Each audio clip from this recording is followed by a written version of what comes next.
Prezados, podem também interagir com a gente, se não tiverem. De todo modo, essa aula vai ser gravada e você pode assisti-la no momento que você quiser. Por isso, bom dia, boa tarde, boa noite, a depender do horário que você vai assistir, se você não estiver ao vivo conosco. Quero... Regina Lanzoni, buongiorno, Vela. Estou vendo que a Regina entrou aqui. Seja bem-vinda. E vamos começar a nossa aula hoje falando sobre o concílio que aconteceu na cidade de Éfeso no ano 431. Concílio de Éfeso é um concílio importante porque ele combateu duas heresias, dois pensadores assim bem complexos que surgiram nesses momentos. O primeiro deles foi Pelágio. Deixa eu só mostrar para vocês assim aqui a carinha do Pelágio. O Pelágio, quem está ali é o Valdir. Valdir, seja bem-vindo, viu? Deus abençoe. Vou aqui mostrar para vocês a cara do Pelágio. O Pelágio é esse camarada aí que durante esses momentos da igreja comprometeu assim bastante o pensamento cristão à época. O que foi esse pelagianismo? O pelagianismo foi uma doutrina que Pelágio criou, ele que nasceu na Grã-Bretanha, que era domínio romano, no século IV.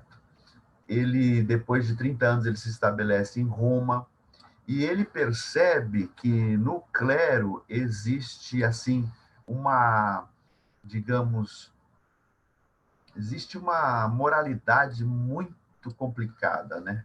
Uma baixa moralidade dos cristãos que vivem na Itália. Então, ele sai da Bretanha, vai para a Itália, e ele, sendo uma pessoa de igreja, ele era mais que isso, ele era uma espécie de monge, ele era asceta, né? Então, ele vivia muito tempo de jejum, de orações, de leituras bíblicas e tal. E quando ele chega em Roma, ele percebe um ambiente muito estranho, uma moralidade muito complicada.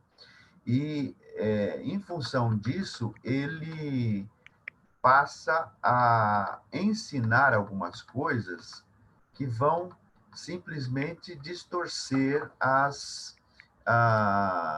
o que era de fato o cristianismo apresentado pelas escrituras e pela própria tradição dos bispos à época.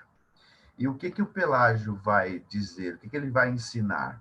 Basicamente, ele passa a ensinar que existe possibilidade de você, enquanto ser humano,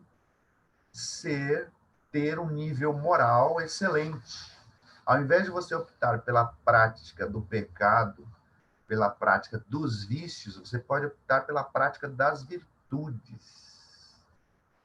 E aí ele começa a difundir suas ideias, e muitas pessoas acabam indo atrás de Pelágio. Ele se torna uma espécie de líder, se torna uma espécie de discipulador, especialmente jovens ricos de Roma, cristãos, acabam se tornando discípulos de Pelágio. Ele se torna um grande conselheiro espiritual, então, naquele momento. Eles estão em Roma, e em Roma existe uma invasão bárbara no ano 410, uma invasão bárbara de Alarico Ataúfo, que é um visigodo. Ele, juntamente com seus exércitos, são cerca de mais ou menos 40 mil homens, acabam invadindo a cidade de Roma, o que faz com que muitos migrem de Roma, fujam da cidade.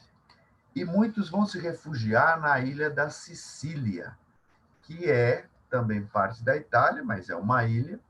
E é nesse ambiente que o Pelágio vai começar a desenvolver suas ideias, vai escrever sobre o que ele entendia da natureza humana, né? Sobre a natureza é o nome do documento que ele escreve, e nesse ambiente ele vai defender, neste documento, ele vai defender que a perfeição da natureza humana não foi tocada pelo pecado original.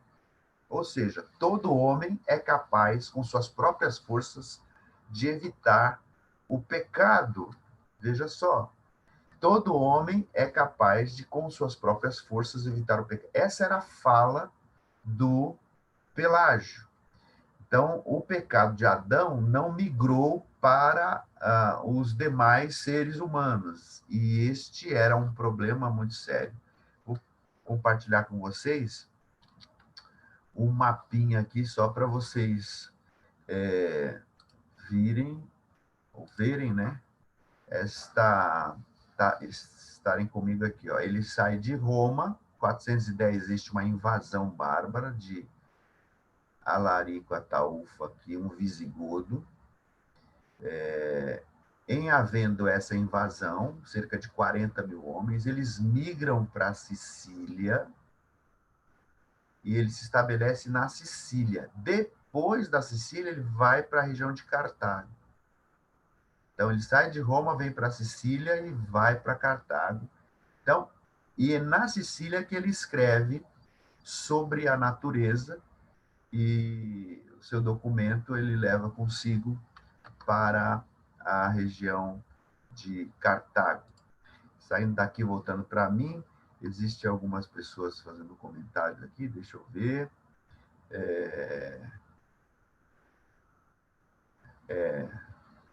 Jetson pede para avisar que estamos mantendo os alunos no Zoom com vídeo e áudio mutado.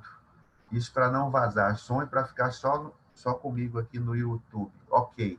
Então, existe uma sala de controle aí que está fora da minha alçada, mas eles sabem bem o que estão fazendo, tá bom? Então, a gente tem essa realidade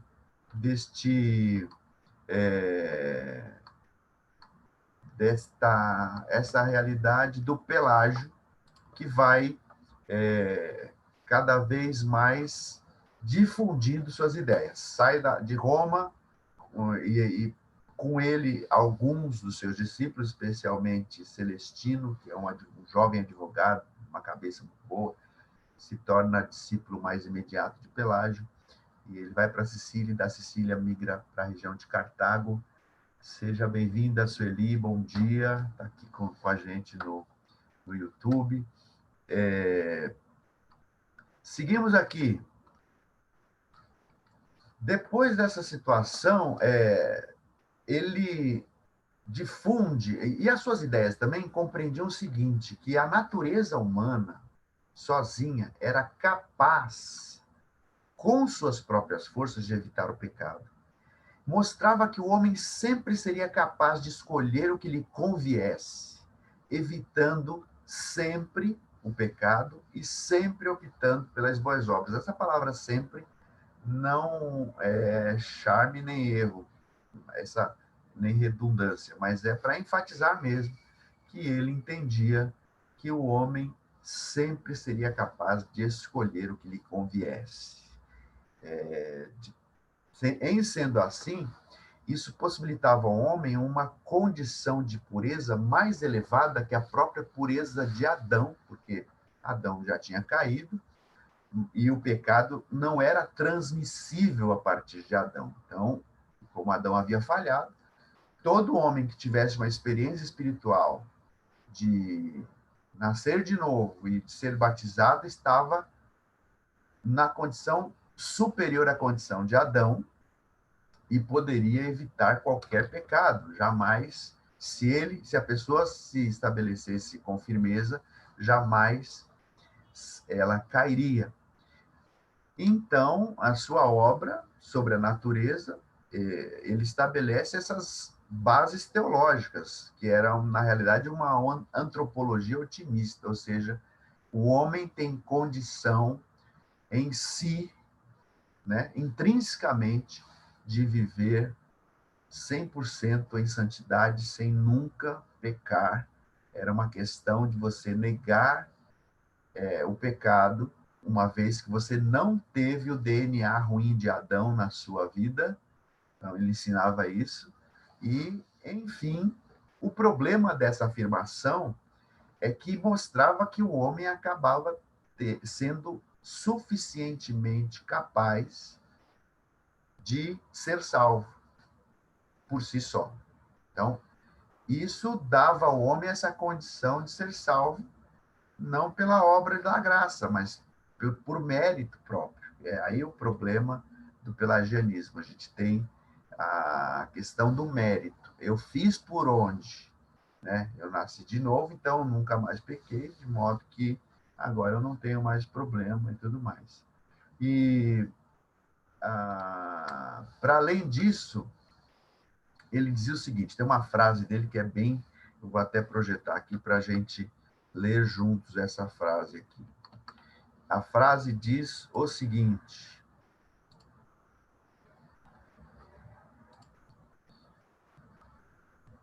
todas as coisas boas e más que nos tornam dignos de louvor ou de censura são feitas por nós e não nascidas conosco. Não nascemos completamente desenvolvidos, mas capacitados para o bem ou para o mal. Fomos concebidos tanto sem virtude como sem vício, e antes da nossa vontade pessoal, nada há em nós, exceto aquilo que Deus depositou em nós. Ou seja, não nascemos completamente desenvolvidos. O que ele queria dizer? Que esse desenvolvimento possibilita que você opte pelo bem. De modo que, uma vez que você não nasceu completamente desenvolvido, você pode se desenvolver só para o bem. Você não nasceu com o pecado original de Adão.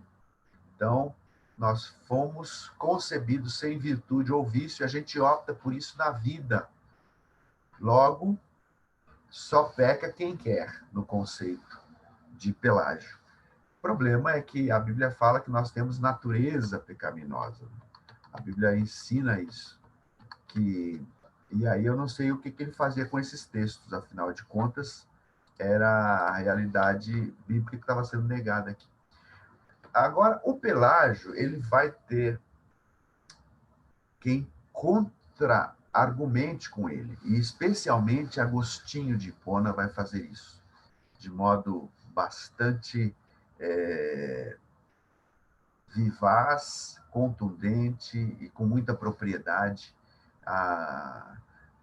Essas ideias de Pelágio vão ser combatidas por Agostinho.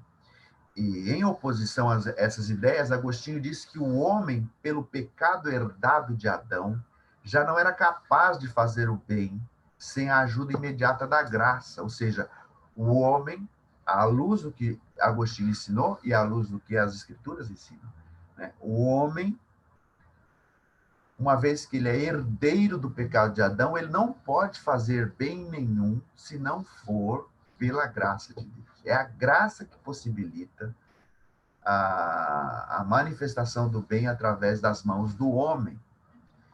E a gente pode falar aqui de duas graças. A graça comum, que é a graça que Deus despejou sobre toda a humanidade, e a graça especial, que é uma graça que Deus revelou, manifestou para a salvação das pessoas. Então, a gente tem essas duas realidades. E Agostinho combate isso veementemente nas ideias de Pelágio, porque o homem, pelo pecado herdado de Adão, já não era capaz de fazer o bem sem a ajuda imediata da graça, e pelo batismo, ou seja, pelo novo nascimento, ele freava a tendência natural ao mal. O homem fica, então, por completo e em todos os aspectos, aberto à graça de Deus. Porque é a graça que possibilita que ele faça o bem, e é a graça que possibilita que ele se torne sensível à própria voz de Deus para fazer esse bem.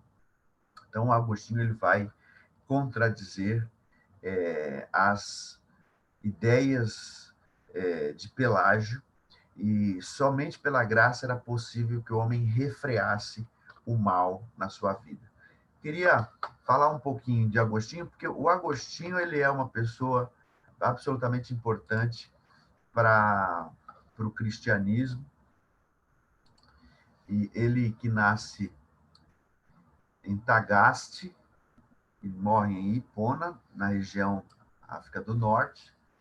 Agostinho tem uma história interessante. Ele, durante muito tempo, ele teve na sua vida assim algumas situações de privilégio, digamos, porque ele conseguiu estudar, estudou fora, aí o pai morreu, teve que voltar para sua cidadezinha. Depois depois de um ano, um amigo patrocina de novo seus estudos. Ele se torna um professor de retórica importante na Universidade de Milão. Mas ele era uma pessoa sem paz. Tinha muitas amantes. Tinha uma pessoa que ele ficou com ela mais tempo, chamada Flória. E essa pessoa, desse relacionamento, eles tiveram um filho chamado Adeodato. E o Agostinho, então, ele fica impressionado com Ambrósio, que é um grande pregador, e ele entende que, como Agostinho era professor de retórica, ele queria saber o que estava por trás da capacidade retórica de Ambrósio. E, na realidade, não era só uma capacidade intelectual, de dom natural, era Deus mesmo que usava a vida de Ambrósio, de modo que ele foi impactado pela vida dele e se converteu, ele e o filho. A mãe de Santo Agostinho chamava-se Mônica, é a Santa Mônica da Igreja Católica, e a mãe interfere na vida de Agostinho a ponto de ele largar o relacionamento com a mulher mãe de seu filho. E, por fim, Agostinho e Adeodato se batizam e Adeodato morre com 18, ou um pouco antes dos 18 anos, que foi uma tristeza muito grande para Agostinho, para Mônica. Mônica depois morre também, e Agostinho, com muita relutância, assume o bispado da cidade de Hipona. Então, ele é bispo de Hipona, que é uma cidade no norte da África, e é ele que vai combater as ideias de Pelágio. Então, ele é o grande opositor de Pelágio. De todo modo, o Pelágio ele caía ainda nas graças de algumas pessoas, especialmente não, mas houve uma situação em que uma pessoa específica, importante pessoa, que caiu nas graças dele, que foi João, que era bispo de Jerusalém. Ele convenceu João das suas ideias e, de todo modo, isso não durou muito tempo, porque ele, por onde passava, outros opositores se levantavam. Então, ele teve oposição na Palestina, na África, em Roma. E em 411, por exemplo, as suas doutrinas foram condenadas num sínodo em Cartago. Não ele em si, mas as doutrinas dele, porque o seu discípulo imediato, Celestino, havia ficado em Cartago com a pretensão de ser elevado ao presbitério. Na defesa das suas ideias, que são ideias pelagianas, ele foi condenado. Então, as ideias de Pelágio foram condenadas em Cartago. Em 415, também, numa outra cidade chamada de Áspole, também houve outra condenação.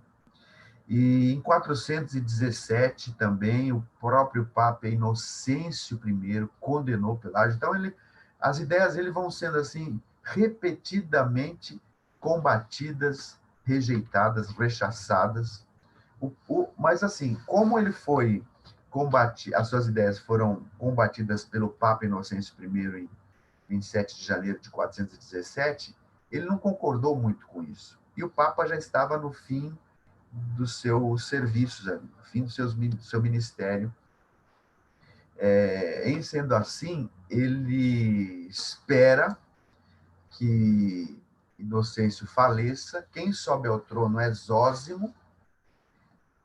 Quem sobe ao trono, não. Quem assume o bispado de Roma, estou confundindo o Papa com o imperador, mas enfim, Quem assumiu o bispado de Roma é Zósimo, e Zósimo não sabia da história anterior de Pelágio com Inocêncio, e o Zósimo, Pelágio escreve lá documentos falando que foi injustamente, não sei o que ele foi condenado, foi levado, exposto à excomunhão, e o Zósimo acaba sendo alguém que se mostra solidário ao Pelágio e acaba não concordando também com a sua condenação, e ele se defende, né? Ele defende o Pelágio, mas, novamente, agora por Agostinho, o Pelágio é condenado. Então, ele sofre recorrentes condenações às teorias pelagianas.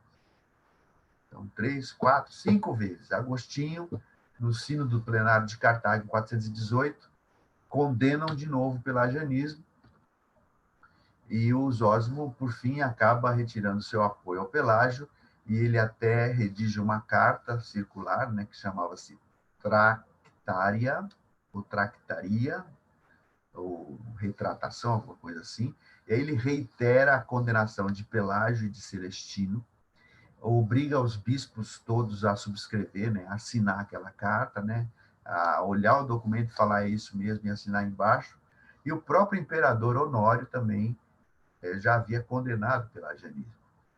E ele é convocado a comparecer à presença de um sínodo em Jerusalém.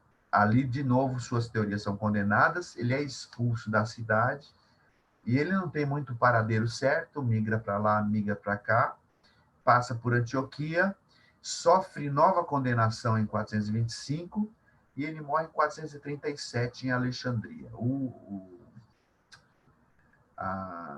concílio de Éfeso vai condenar definitivamente o pelagianismo no ano 431. Mas a gente tem, então, esse retrato aí do Pelágio, algumas outras coisas, que o Pelágio, ele tinha na cabeça dele, segundo o historiador Williston Walker. Eu já mostrei para vocês esse livro aqui, e eu não canso de mostrar, porque eu vejo que esse documento ele é bastante importante. Deixa eu ver se dá para ver aqui. Se você tiver interesse em conhecer assim, a história da igreja, não só interesse no sentido de conhecer historinhas, mas ele também é um autor, Williston Walker, esse W é Williston Walker, História da Igreja Cristã, é um livrão, né, um calhamaço, assim, bem expressivo, tem quase 900 páginas, e ele, para além de contar as histórias, ele trabalha também algumas questões, tipo, ele problematiza, né, faz leituras mais profundas, faz outras análises da história da igreja, ele é bastante capaz nisso aí. Deixa eu dar uma visualizada aqui no Facebook. Elizabeth. Ô, Beth, seja bem-vinda. Deus abençoe vocês aí. Ok. Enfim, o Pelágio, por fim, é condenado, e a gente tem essa realidade aí. O próprio também Celestino, né, que é o discípulo imediato dele, também é condenado. E, enfim, antes, quando eles chegam à região da África, eles tentam, inclusive, encontrar o Agostinho, mas eles não têm muito sucesso com isso. Agostinho não está na cidade, e eles acabam migrando para Cartago, ele para Cartago, Celestino fica ali na própria cidade de Cartago, enquanto que o Pelágio vai fazer alguma peregrinação, vai passando pelos lugares, e suas ideias vão sendo combatidas, como a gente comentou. Bom, o problema é o seguinte, que embora ele tenha sido condenado, né, nesse concílio ecumênico de Éfeso, que a gente a gente vai chegar nesse concílio, porque ele é uma das pessoas centrais aí desse concílio, as consequências das ideias deles eram perturbadoras, né? Porque, assim, Era inadmissível você entender que por si só você conseguia méritos diante de Deus. Era essa a proposta. E o Agostinho, com veemência, combatia essas ideias, e ele acaba até dando uma ênfase exagerada à eficácia exclusiva da graça divina, né, o Agostinho, e porque ele acaba desenvolvendo uma forte doutrina da predestinação com base nas ideias pelagianas, ou seja, em combater a heresia ele acaba indo para o outro extremo, e aí vão precisar de correções, né? E para além disso, existia alguns bispos que eram a favor de Pelágio, dentre eles Juliano, que era bispo de Eclana, na Itália, e ele sempre jocoso, irônico, debochado, uma pessoa desagradável, ataca Agostinho, alegando coisas contra ele, e Agostinho acaba até se respondendo assim com réplicas bastante amargas, né, com bastante desgosto às provocações de Juliano. Juliano era um dos 18 bispos que foram exilados em 419, justamente porque ele recusou a condenar Pelágio e Celestino. O exílio era porque a pessoa, então, ela ia deixar de prestar seu serviço naquela cidade e tinha que migrar para outra. Enfim, foi o que aconteceu. A gente depois, então a gente tem a pessoa de Pelágio, que é uma pessoa assim importante para esse concílio, e a gente tem também a pessoa de Nestório. Vou compartilhar com vocês aqui a tela do Nestório. O Nestório, tem essa figura dele aí, ele nasce na região da Ásia Menor, é discípulo de Teodoro de Mopsuestia, adepto da escola de Antioquia. Havia uma divergência entre Antioquia e Alexandria, que a gente vai ver daqui a pouquinho, divergências de pensamento. E ele foi bispo de Constantinopla, né, nesse período aí de 28 a 31 do quinto século. Negava que Maria fosse Theotokos. O que era isso? Mãe de Deus. Porque era um conceito presente na igreja, que o fato de Maria ter sido mãe de Jesus, ela também era mãe de Deus. E se ele negava que ela era mãe de Deus, por implicação, ele acreditava e ensinava que em Cristo há duas naturezas distintas, uma humana e outra divina, completas de tal forma que constituem dois entes independentes, por não haver possibilidade do eterno se tornar temporal, nem do temporal se tornar eterno. Ou seja, Deus não pode entrar no tempo, portanto, que é temporal também não pode ir para a eternidade, não pode se tornar eterno. E esta foi a ideia de Nestório, negar a condição de Maria ser Theotokos, mãe de Deus. Qual o problema disso? O problema disso é justamente que ele negava a Jesus, a natureza divina de Cristo. Ele não era único, né? Então ele destoava, ele tentava separar Jesus. Ele é uma pessoa só, mas ele tentava separar. Então, Maria não era mãe de Deus, era mãe de Jesus de Nazaré, como se fossem pessoas distintas. Jesus é Deus e é homem. Isso havia sido definido já no concílio anterior, concílio de Nicéia, no ano 325, que foi confirmado em Constantinopla em 381. Aqui, em 400 e pouco, volta a ideia de negar essa possibilidade, ou a natureza da pessoa de Jesus, né? Essa indissolubilidade, não dá para você dividir. É uma só pessoa. Fácil de entender não é, mas é o que os textos apontam. As escrituras mostram isso, que ele é 100% homem, 100% Deus, e se Maria é mãe do homem Jesus, ela também é mãe de Deus, por implicação. Não tem como separar essas duas realidades.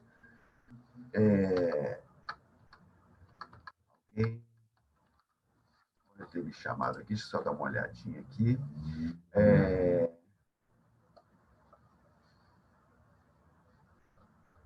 Ok. Bom, sugiro que daqui a pouco a aula termina, mas aí vocês, eu quero ver vocês, tá? No final da aula, quando eu falar amém, aí vocês revelem quem sois. Tá bom? Então, a gente tem esse Nestório, que também vai ser condenado nesse concílio que vai se estabelecer na cidade de Éfeso.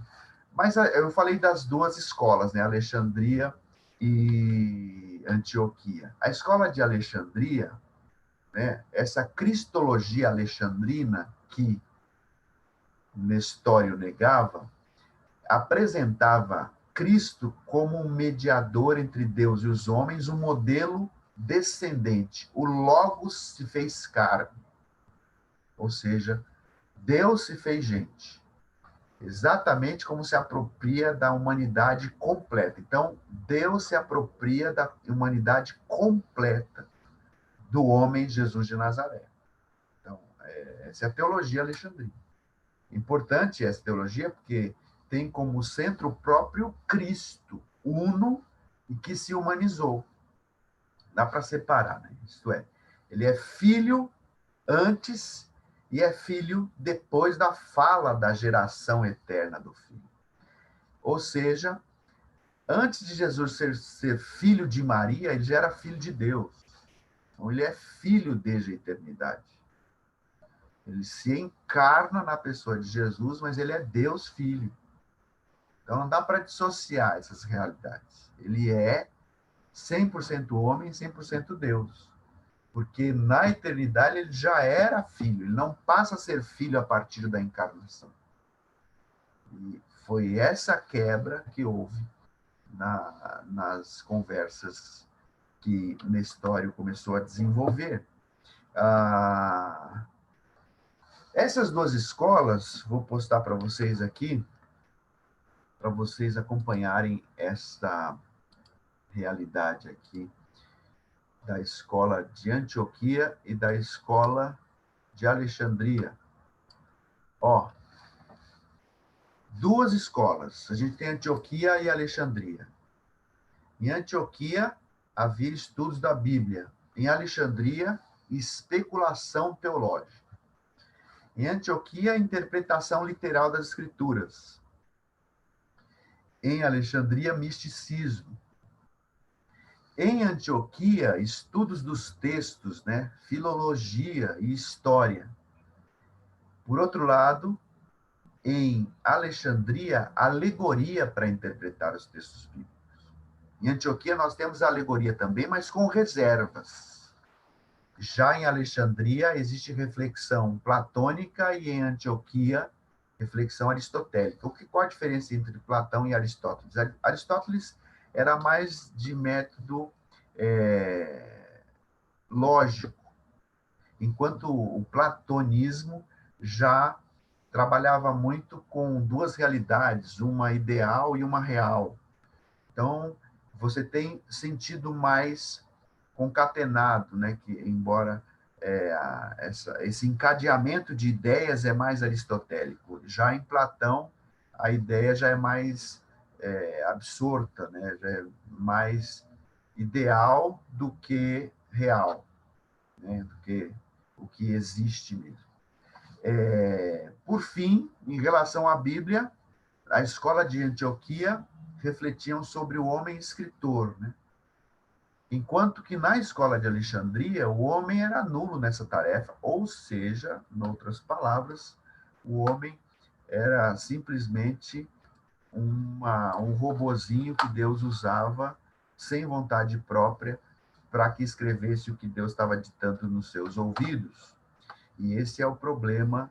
Essas duas realidades se apresentam ali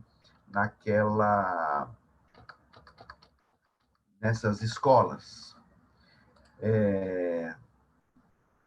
A gente tem, então, essas situações. Voltando aqui, em sendo assim, a gente tem essa condenação do Nestório, também no concílio de Éfeso. O termo Theotokos, que é mãe de Deus, até o século V, não havia essa veneração a Maria, né? Eu acho que o primeiro, a história mostra que o primeiro que atentou para isso foi Gregório de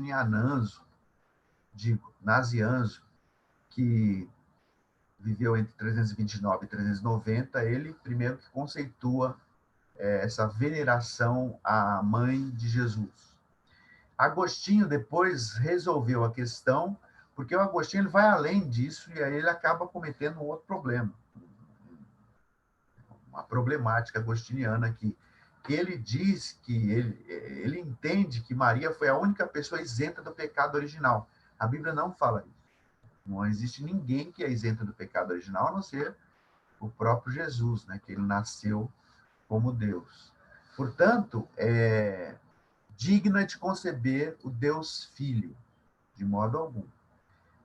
Maria, para Agostinho, tinha nascido sem o pecado original, e isso dava a ela essa condição. Mas, à luz das Escrituras, Maria era uma pessoa como qualquer de nós, ela mesma se diz que é serva do Senhor, que se cumpra nela segundo a vontade de Deus e tudo mais.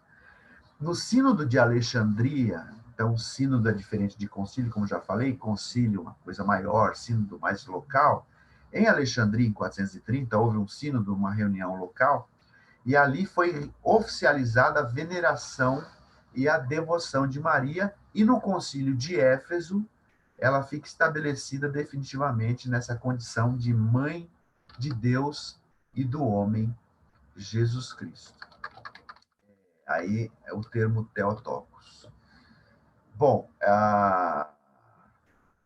olhando para essas duas escolas, né, e pensando o termo Theotokos, em Jesus há duas naturezas, a divina e a humana, segundo o que Antioquia ensinava, intimamente unidas. Maria dera à luz a um homem, não ao Logos.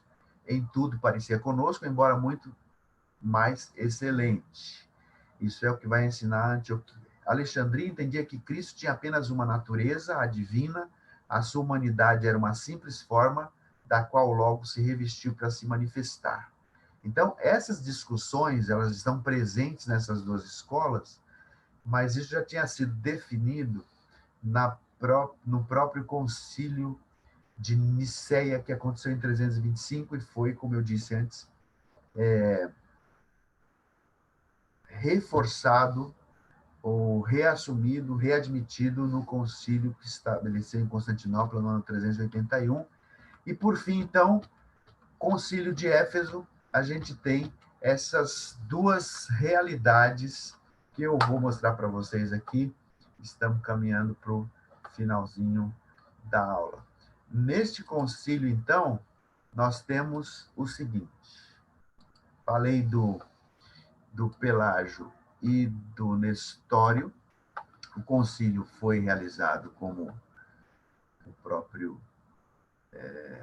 nome sugere, na cidade de Éfeso, né?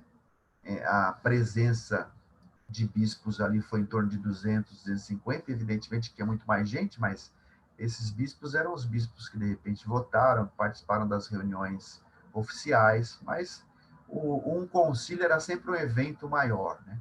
E incluindo bispos do Ocidente, porque todos os concílios ecumênicos foram realizados no Oriente, na cidade de Éfeso.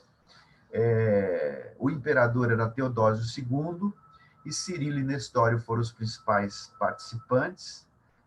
Lembremos que Pelágio estava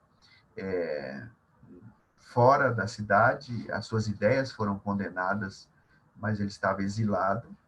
E as principais conclusões: declarou o nestorianismo como herético, aceitou por implicação a cristologia alexandrina e condenou Pelágio e suas ideias.